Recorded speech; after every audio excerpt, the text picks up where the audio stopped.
এটা হচ্ছে সাউদার্ন এভিনিউর হচ্ছে একটা ক্যাফে।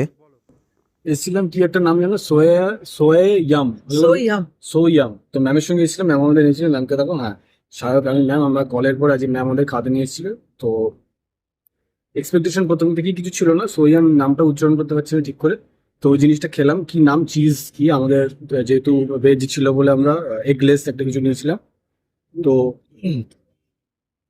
হ্যাঁ, এই তো দোকান। তো ওর্থ ইট কি? প্রথম কথা হচ্ছে যে এটা দাম নেওয়া হয়েছে না, তিনটে আমরা নিয়েছি, এইটা এইটা ম্যাম আরেকটা খেয়েছেন, এটা টোটাল সব মিলিয়ে বিল হয়েছে 1166, হ্যাঁ 1100 163 টাকা। মানে এদিকে যে এদিকে পরিমাণে দাম, যেরকম দাম সেই অনুযায়ী টেস্ট নয়। খারাপ খেতে বলবো না, বাট যেরকম টেস্ট একেবারে, আমি বলবো খারাপই খেতে। যেরকম খেতে যেরকমটা মানে দাম একদম আকাশ ছোঁয়া। আমার মনে হয় দামের জায়গাটা অনেকটা ওদের আরো এটা এই করা উচিত, কারণ কনসেশন করা উচিত।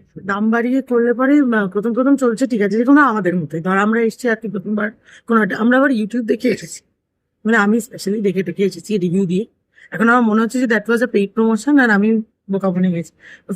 অবভিয়াসলি না, আমি সেকেন্ড টাইম আসবো না। একটা ব্যবসা করতে গেলে একজন ক্লায়েন্ট একবার এলে তো হবে না। একজন ক্লায়েন্ট এমন ভাবে করবো যে সে বারে বারে আসবে, আরো 5 জনকে রেফার করবে, তবে না ব্যবসা বাড়বে, ব্যবসাটা কন্টিনিউ চলবে। আমার মনে হয় সেই জায়গাটা এটা নট ওয়ার্থ ইট, দাম অনুযায়ী স্বাদ অনুযায়ী। তোর কথা? আর কিছু বলার নেই, জীবনটা কিরকম একটা হয়ে গেল।